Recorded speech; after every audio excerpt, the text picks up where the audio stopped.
The song that had united 60 million souls across the galaxy died in a single horrifying moment. Harmonist Kithara. Conductor Velix's voice cracked like breaking crystal. The Devourers have found us. Kithara's throat sac seized as 300 years of perfect harmony simply stopped. Around her, the crystalline spires of new resonance went dark for the first time since the colony's founding. Above them, black ships hung like cancerous growths against the stars. Each vessel stretched the size of a city block, their hulls pulsing with malevolent crimson light. Kithara had never seen a weapon before today. Her people knew only harmony until the Devourers taught them the sound of death. Through the dome, massive feeding tubes extended toward the planet's surface. Where they touched, the land withered and died, its life force drawn up into the ship's biomechanical hunger. The outer settlements. Her question emerged as a low, mournful chord. Gone. Velix's harmonies collapsed into static. 73,000 of our people. Silenced in less than an hour. What do we do when there are no words for what's happening? Whispered young singer Prismo, barely past his first molting. Kithara looked at the youth, at all of them, and felt something she'd never experienced. Silence where the song should be. But then she remembered the emergency protocols they'd never thought they'd need. Send the grief song. Her voice carried undertones of desperate hope. All frequencies, maximum range. Someone out there needs to hear us die. 18 light-years away, Senior Communications Specialist Marcus Webb was about to have his life changed forever. The signal hit him like a sledgehammer to the soul. Not sound, but pure anguish carved directly into his mind. He saw children who would never grow up, lovers who would never meet again, songs that would never be finished. The bioacoustic wave carried memories, a world covered in living cities that sang with millions of voices, then watching it all die in real time. Holy shit! Marcus grabbed the console as his coffee mug slipped from numb fingers, shattering against the deck. Sass, are you getting this? Yes, Marcus. The ship's AI had lost all trace of her usual sarcasm. It's a death song. And it's beautiful. The UHSV Righteous Fury was humanity's newest deep space exploration vessel, but nothing had prepared them for this. Captain Blake to the bridge. Now, Captain James Blake arrived running, his weathered face grim. He'd seen combat before, pirates, resource wars, the usual human mess. But when the signal touched his consciousness, he understood something new. This grief was overwhelming. Not just sadness, but the exact moment a mother realizes her children will never come home, multiplied by millions. Report, Webb. Sir, this isn't just a distress call. It's Jesus. It's their actual grief. I can feel them dying. Blake's hand moved to his sidearm, old habits surfacing, though there was nothing here to shoot. Analysis. SAS. The signal originates from the Harmony system, 18 light-years away. Captain, they're not just broadcasting information. They're sharing their emotional state. This isn't technology as we understand it. Distance to origin, 18 light-years, reported Navigator Pete Collins, running calculations that made the ship's computers jealous. At maximum burn, 14 days. Too long, Blake's jaw clenched. Options? Chief Engineer Amy Torres looked up from her displays, excitement gleaming in her eyes. We could try the prototype jump drive, but what? It's only been tested in simulations. We could arrive as heroes or as paste smeared across 11 dimensions. Blake looked around the bridge at his crew. 37 humans who'd all felt that impossible grief and desperate hope. His shattered coffee cup lay at his feet, dark liquid spreading like spilled blood. Vote. His voice carried the kind of calm that preceded violence. All in favor of risking our necks for people we've never met who might already be dead. 37 hands shot up without hesitation. Torres grinned like a woman about to break physics. Torres to engineering. Fire up the prototype. Webb, keep monitoring that signal. I want to know the moment anything changes. Collins, plot us a course straight into hell. As the ship began vibrating with energies that barely existed in normal space-time, Blake felt something he'd never experienced before. This wasn't about Earth or humanity or even duty. 37 humans had heard aliens crying and decided that was one too many species dying alone in the dark. The righteous fury dropped out of quantum foam space like a ghost materializing from nightmares. Blake's neural interface synced with ship systems as impossible colors flickered at the edges of his vision. Status report. All systems green. Torres reported, though her voice was slightly slurred. Quantum exposure caused minor temporal displacement, but nothing permanent. Though my coffee mug seems younger than my coffee. Web, signal status, barely detectable. Captain, we're losing them. SAS, full tactical scan. The AI took 1.7 seconds, an eternity. 7 large biomechanical vessels in planetary orbit. They're feeding on the planet itself. The main display showed the horrific reality. The Devourer ships were like massive ticks, drawing life through conduits that pulsed with stolen essence. Where they touched, everything turned grey and lifeless. Survivors? Approximately 60,000 Melodians in a shielded city. Shields failing. 2 hours before complete biosystem collapse. 7 ships against 1. Tactical Officer Ryan Singh's fingers danced over weapons controls. I've had better odds in Vegas, Blake nodded grimly. Ship specifications? Each vessel, 1.8 kilometers long, heavily armored, weapons I can't classify. Everything suggests biotechnology beyond our understanding. Captain, SAS interjected, the Melodians' technology is integrated into their bioacoustic network. The Devourers aren't just feeding on life force, they're using the victim's terror to amplify the extraction process. Blake felt ice settle in his stomach. They're torture farming an entire species. Accurate assessment, Captain. Blake stood, cracking his knuckles, an old habit before unpleasant work. Open a channel to the lead vessel. Sir? Webb looked up in surprise. You heard me. As communications locked onto the largest Devourer ship, Blake composed his thoughts. Diplomacy wasn't his strength, but he owed them one chance. Channel open. Devourer fleet, this is Captain James Blake of the Earth Defense Force. He paused, letting weight settle in his words. You have 30 seconds to surrender. The response bypassed language entirely, a bioelectric pulse that spoke in raw emotion. Amusement, contempt, hunger, then a voice like grinding metal.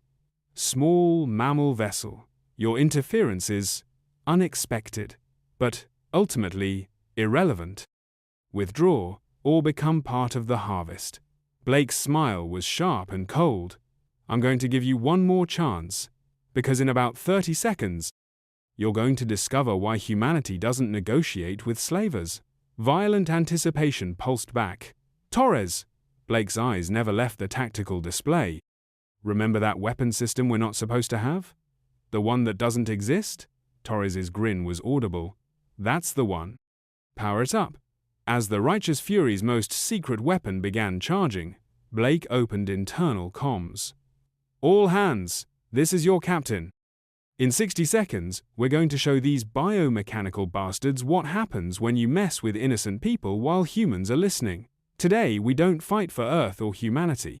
Today, we fight so the universe doesn't lose its voice. Throughout the ship, 37 humans made final preparations for a battle that would determine whether the galaxy's most beautiful voices would continue to sing. What exactly are we about to fire? Singh asked. Officially, nothing. This weapon doesn't exist. Torres' displays showed energy flows that would make Einstein weep. Unofficially, we're about to shoot time itself. Come again? Weaponized entropy, Blake explained. The beam accelerates natural decay. Their biomechanical ships will age to death in seconds. That's terrifying. Good, Singh, target the lead vessel. Let's introduce them to irreversible time. The Righteous Fury fired. The beam existed in temporal dimensions most species couldn't perceive, but its effects were immediate. The lead Devourer ship, Bio-Admiral Krexthar's magnificent flagship that had consumed 100 worlds, began to age. Metal corroded, organic components withered. Biocomputers developed electronic dementia as their quantum matrices crumbled.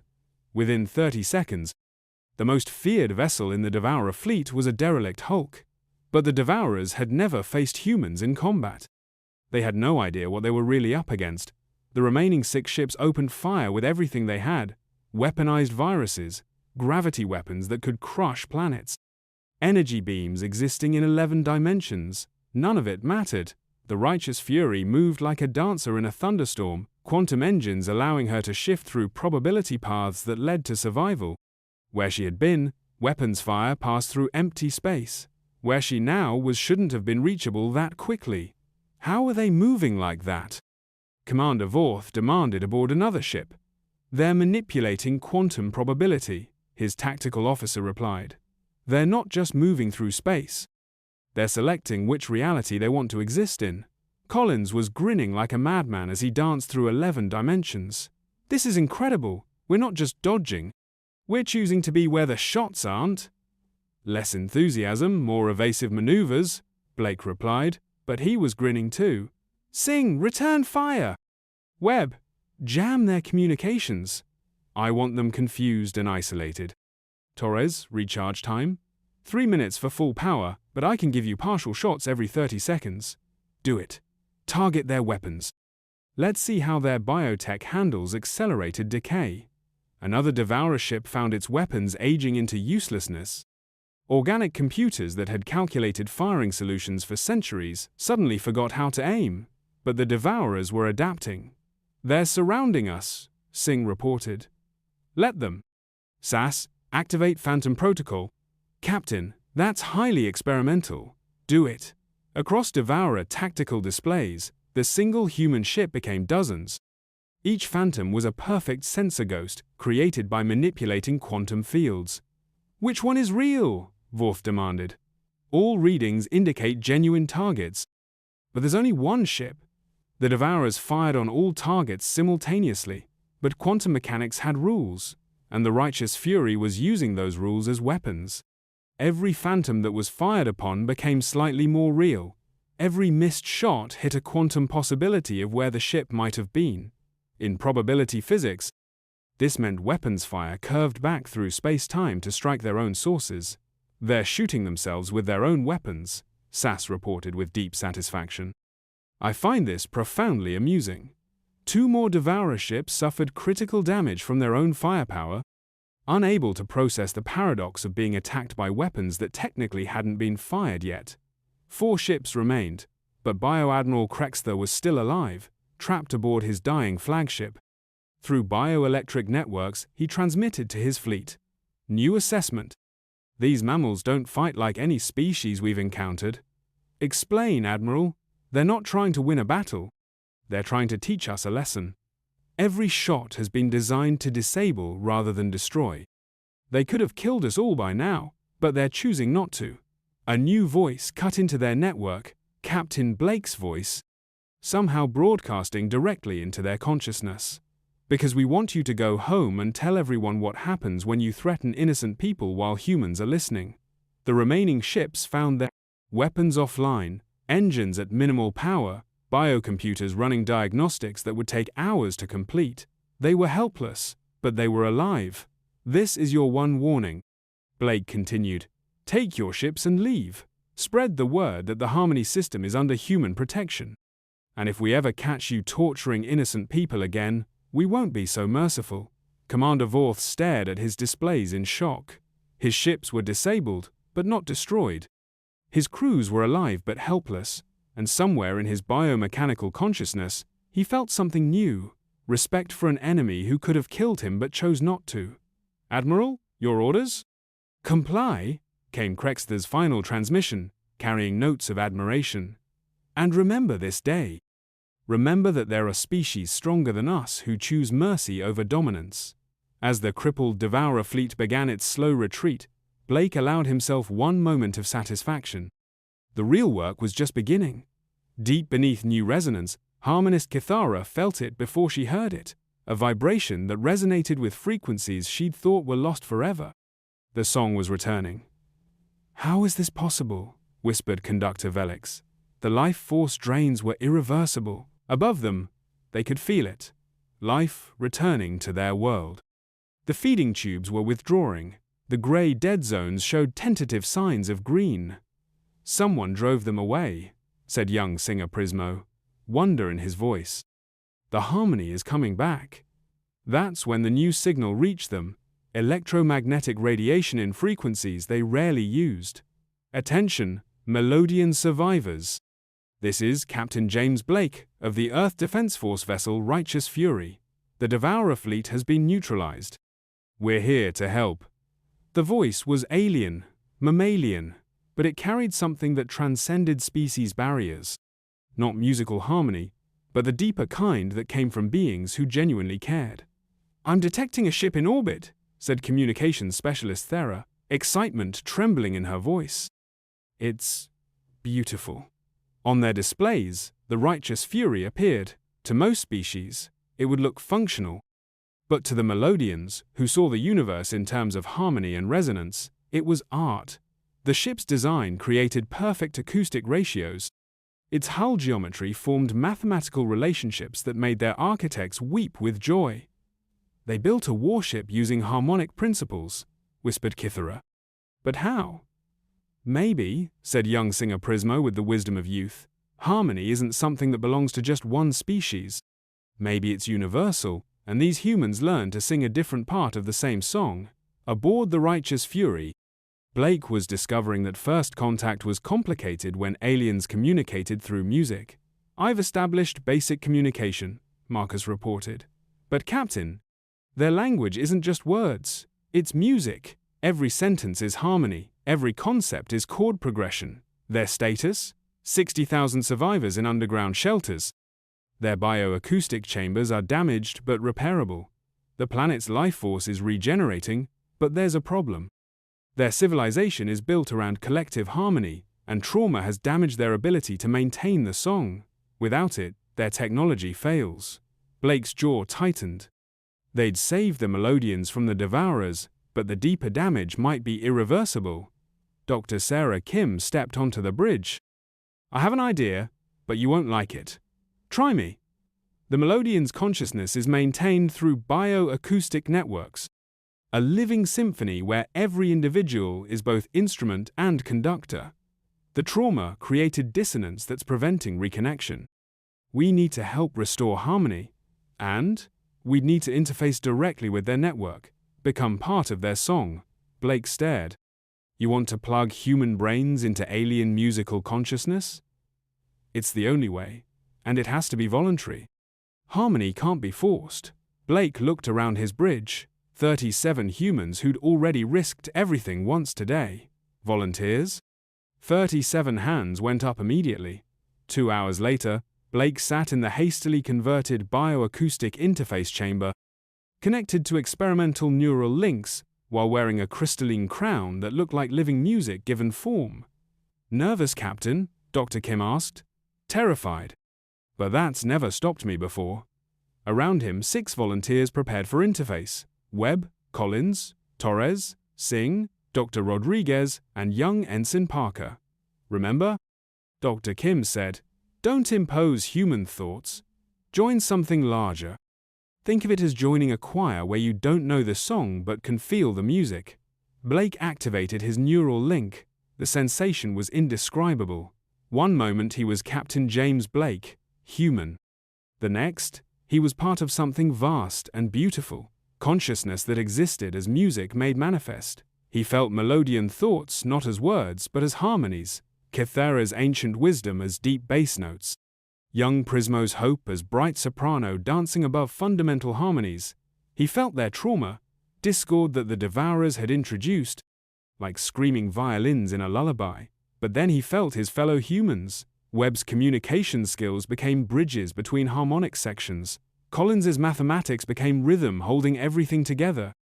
Rodriguez's compassion became melody that healed discordant notes.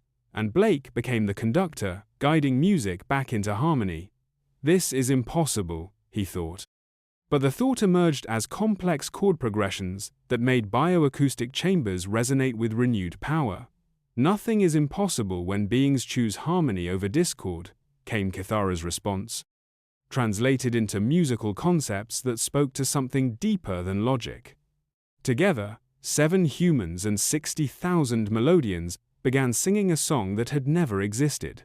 Harmony bridging species, consciousness, the mathematical precision of human technology, and organic beauty of Melodian bioacoustics. Something miraculous happened. The song didn't just return, it evolved.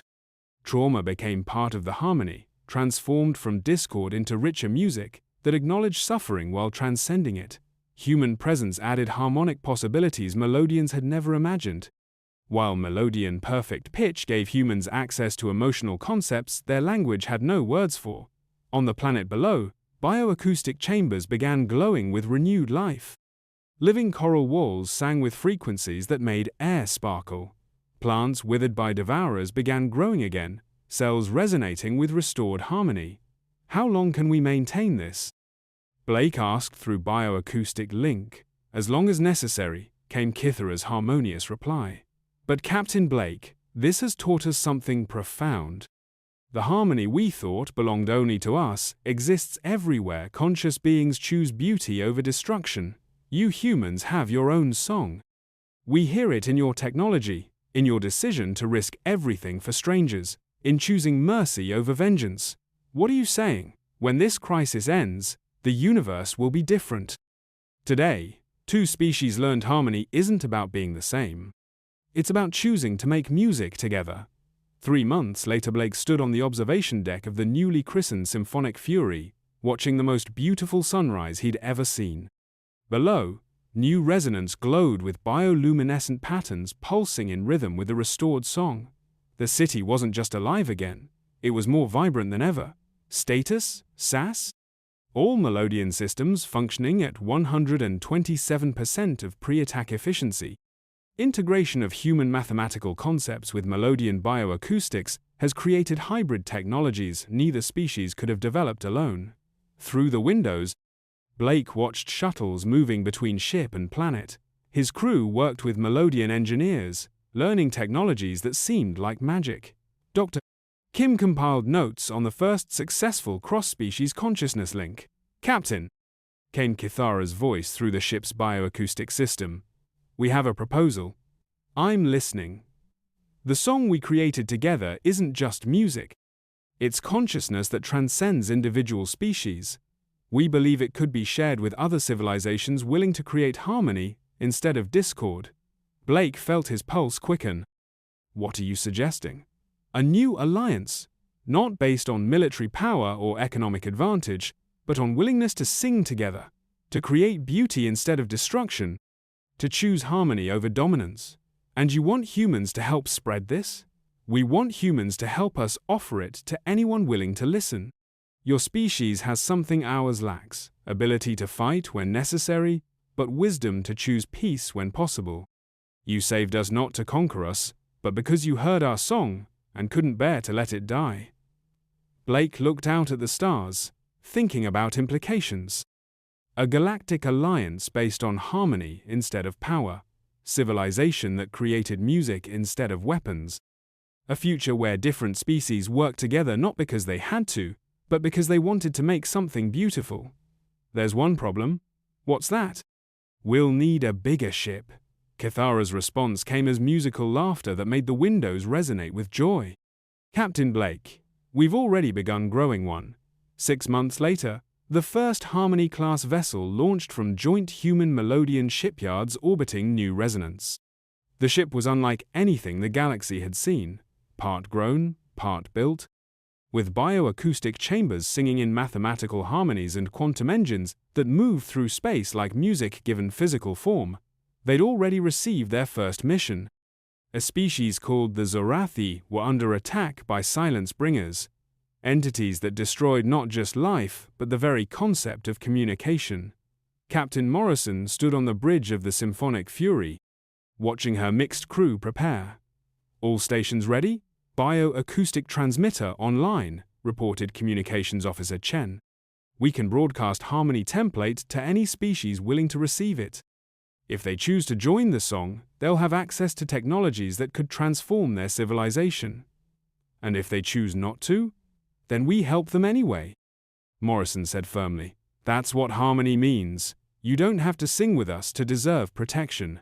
Morrison looked around at her crew. Humans and Melodians working together, their different forms of consciousness creating solutions neither species could have imagined alone. Kowalski? Weapon status? All harmony disruptors online. And charged, the engineer reported with a grin. If these silence bringers want to destroy communication, they're about to learn what happens when you try to silence a song that includes humans. What exactly do harmony disruptors do? Asked young singer Prismo, now the ship's specialist in offensive bioacoustics. They force hostile entities to experience empathy, Morrison explained.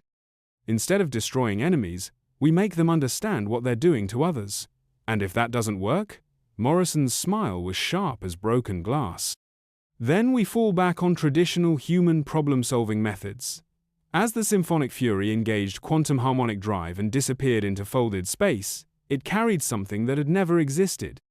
A song that could unite any species willing to listen, harmony that grew stronger with each voice that joined it, and the promise that nowhere in the galaxy would innocent beings suffer alone, while humans could hear their calls for help.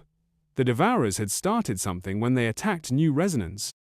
They'd awakened a force they couldn't possibly understand, the unstoppable power of different species choosing to create beauty together. Across the galaxy, in 1,000 star systems, peaceful civilizations under threat began receiving a new kind of message. Not a distress call, but an offer. You are not alone, we hear your song. We're coming to help you sing it louder. The age of harmony had begun, and it was going to be magnificent. Epilogue from The Personal Journal of Captain James Blake, first published in The Harmony Wars. A complete history. In the end, the universe chose music over silence, harmony over discord, hope over despair. It made that choice with human voices singing alongside alien songs, proving that the most powerful force in the galaxy isn't superior technology or overwhelming firepower. It's the simple decision to care about strangers and the courage to act on that care when action is needed most. Some say we started a war that day. I prefer to think we started a conversation, and the universe has been singing ever since.